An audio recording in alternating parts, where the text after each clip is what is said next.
रहमतुल्लाहि व बरकातुहू। आज ये वीडियो हमारे क्लास 9th थ्योरम के मुतालिक है। थ्योरम 10.2 है, जो इम्तिहान के लिहाज से बहुत अहम और बहुत ज़रूरी थ्योरम है, और है भी बहुत शॉर्ट और मुख्तसर है। इसको अपने बड़े गौर से देखना। अगर आप हमारे चैनल पर न्यू है तो प्लीज़ आप चैनल सब्सक्राइब करें, सब बेल आइकन को लाजमी प्रेस करें ताकि आपको हमारे हाथ नए आने वाली वीडियो बर वक्त पहुँच सके। और अगर आप ये video new bright academy page पे देख रहे हैं तो फिर आप चैनल तो फिर हमारा पेज जो है फॉलो और लाइक ज़रूर करें ताकि इसी तरह इंफॉर्मेटिव वीडियो आप तक बर वक्त पहुँच सके। आते हैं थ्योरम के सॉल्यूशन की तरफ। सबसे पहले आपने थ्योरम का स्टेटमेंट पढ़ना है। अक्सर स्टूडेंट्स थ्योरम के से बड़े घबराते कि थ्योरम सबसे मुश्किल है, हालांकि मैथमेटिक्स में सबसे इजी जो है वह हमारे पास थ्योरम है, क्योंकि इसको हम डायग्राम की मदद से करते हैं।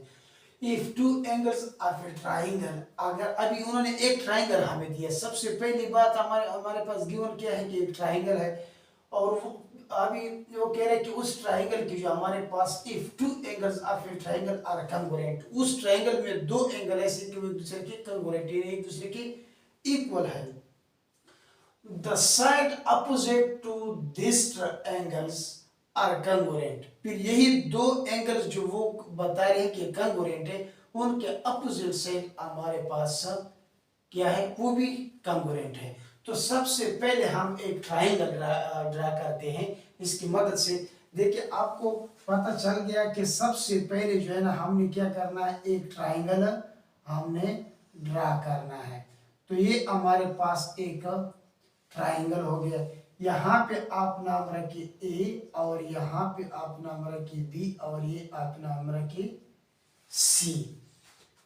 मेरे पास फुट और प्रकार ये चीजें नहीं है, आप फुट की मदद से लाइनें ड्रा किया करें ताकि आपकी लाइनें बिल्कुल करेक्ट हो, स्ट्रेट हो।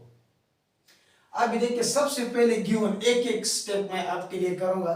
तो यहाँ पे सबसे पहले उन्होंने गिवन में जो हमें दिया है वो हमारे पास है ट्राइंगल ए बी सी। ये एक बात हो गई। दूसरी बात ये कि ये दो एंगल हमारे पास कंग्रुएंट है, तो एक एंगल ये हो गया और ये एंगल, यानी एंगल बी कंग्रुएंट है एंगल सी का। यहाँ पे आप लिखेंगे ये दूसरी चीज गिवन है हमारे पास, एंगल बी कंग्रुएंट है एंगल सी का, बस यही। अब वो क्या कह रहे हैं कि एंगल बी का जो अपोजिट साइड है और एंगल सी का जो अपोजिट साइड है ये भी आपस में कंग्रुएंट है। तो आपको मालूम होना चाहिए कि एंगल बी का अपोजिट साइड कौन सा है, ए और सी है, और एंगल सी का अपोजिट साइड कौन सा है, ए और बी है। एंगल बी का अपोजिट साइड कौन सा है, ए सी। एंगल सी का अपोजिट साइड कौन सा है, ए और बी। तो ये आपको वो कह रहा है कि ये भी कंग्रुएंट है, और इसी को हमने प्रूफ करना है। तो हमारे पास आएगा टू प्रूव है। टू प्रूव में मैं लिखूंगा कि जो वो अपोजिट साइड है वो कौन कौन से हमारे पास, ए बी, ये कंग्रुएंट है किस चीज का, ए सी का। वो कह रहे हैं कि कंग्रुएंट। अभी इसी चीज को हमने प्रूफ करना है। अब उसके बाद हम इसके लिए थोड़ा सा कंस्ट्रक्शन करना है। यहां पे आप लिखेंगे कंस्ट्रक्शन। तो कंस्ट्रक्शन मैंने किस तरह करना है, ये जो मेरे पास पॉइंट ए है इसका जो एंगल, ये मैंने क्या करना है, बाइसेक्ट करना है। ये क्या करना है, मैंने बाइसेक्ट करना है। अब यहाँ पे एक एंगल बनेगा और यहाँ पे भी एक एंगल बनेगा, तो इस एंगल का नाम मैंने 1 रखा और इस एंगल का नाम मैंने 2 रखा, और ये दोनों एंगल हमारे पास एक दूसरे के साथ क्या होंगे, कंग्रुएंट हो गया। यानी अगर ये 30 है, तो अगर ये मुकम्मल 30 का है तो फिर 15 हो गए, 15 वो हो गया। अगर ये पहला 60 का था, 60 डिग्री का था, तो अभी फिर ये 30 होगा, वो भी तीन इक्वल। बाइसेक्ट का मतलब होता है किसी चीज को दो इक्वल पार्ट्स में डिवाइड करना, ये नहीं हमने बाइसेक्ट कर दिया। और इस पॉइंट का हमने नाम रखा डी। तो यहाँ पे मैं लिख सकता हूं कि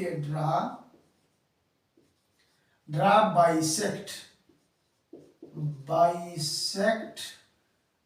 bisect angle A. Angle A which BC which meet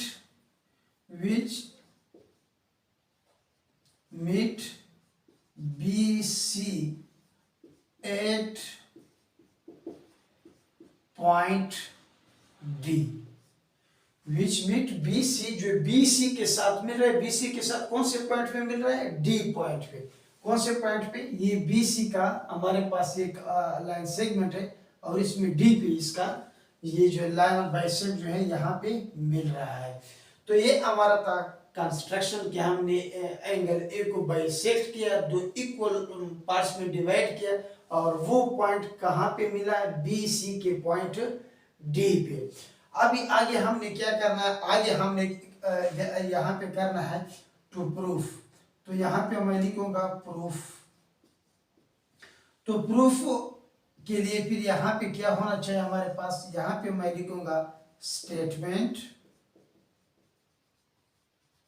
और ये हमारे पास हो जाएगा रीजन।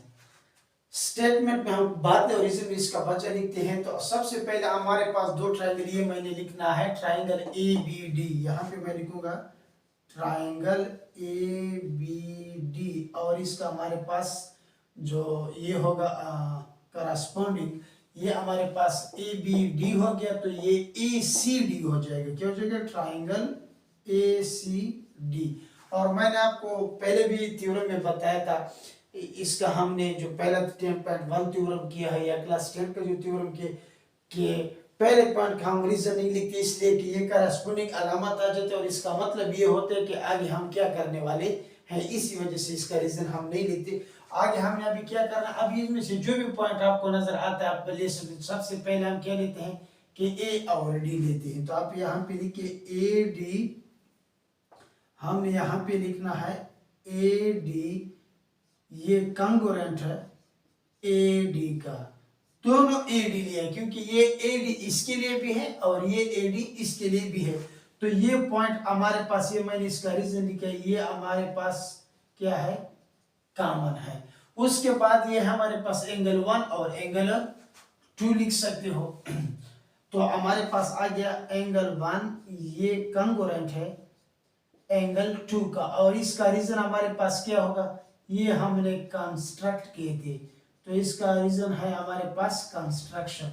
इसके बाद ये एंगल B और ये एंगल C, तो आपने लिखना है एंगल B, ये कंगोरेंट है एंगल C का और इसका रीजन हमारे पास क्या हो सकता है, इसका रीजन हमारे पास गिवन है क्योंकि देखो यहाँ पे ये गिवन है। तो इसका रीजन आपने क्या लिखना है कि ये गिवन है। अब इसका पोस्टुलेट हमारे पास क्या होगा, आपको मैंने पहले थ्योरी में भी बताया है कि किसी भी दो ट्रायंगल का अगर दो साइड या एक एंगल या दो एंगल एक साइड हो या दो साइड हो, आपको लिख रहा हूं, या दो साइड और एक एंगल हो या फिर दो एंगल और एक साइड हो, अगर ये एक ट्रायंगल के दूसरे ट्रायंगल के साथ कंगोरेंट है तो वो हमारा पोस्टुलेट कहलाता है। यानी दो साइड या एक एंगल या दूसरे ट्रायंगल के दो एंगल या एक साइड, जैसे कि अभी यहाँ पे है ये ABD एक ट्रायंगल है और ACD एक ट्रायंगल है। तो इसके दो एंगल, ये एक एंगल B एंगल 1 और इसका एंगल 2 और एंगल C, दो ट्रायंगल और इसके भी दो ट्रायंगल है, इसका भी एक साइड और इसका भी, यानी किसी भी ट्रायंगल के अगर दो एंगल और एक साइड दूसरे ट्रायंगल के दो एंगल और एक साइड का इक्वल आ जाए तो उसको हम पोस्टुलेट कहते हैं। तो यहाँ पे आपके पास आ जाएगा, यही आपने दोबारा लिखना है, यानी आपके पास आ जाएगा ट्रायंगल ABD कंगोरेंट, आपके पास ट्रायंगल आ जाएगा ACD और इसका आपके पास आ जाएगा रीजन में क्या लिखेंगे, एंगल साइड, यानी एंगल साइड। और इस तरह भी लिख सकते हो कि एंगल साइड एंगल, लेकिन इस तरह बेहतर है एंगल साइड। और अभी हम टुकड़ी क्या कर रहे थे, ये हम क्या कर रहे थे ABC, ये अभी आपने लिखना है, यहाँ पे आपने लिखना है कि AB कंगोरेंट है ए सी का। तो यहाँ पे आपने लिखना है कि करस्पोंडिंग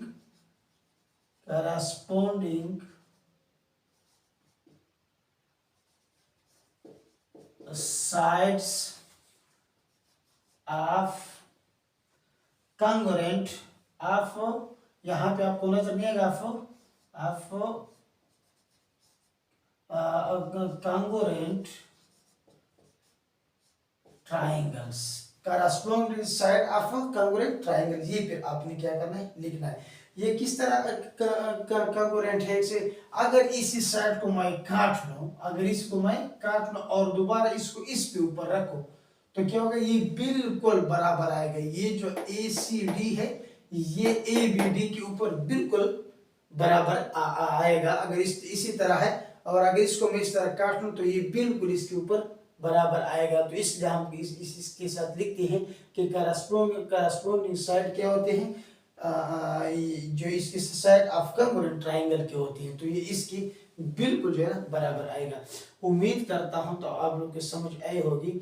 अगर किसी भी प्रॉब्लम, किसी जगह पे आपके साथ कोई भी प्रॉब्लम है मैथमेटिक्स में, तो आप हमारे साथ कमेंट के जरिए शेयर कर सकते हैं। Okay, thank you so much.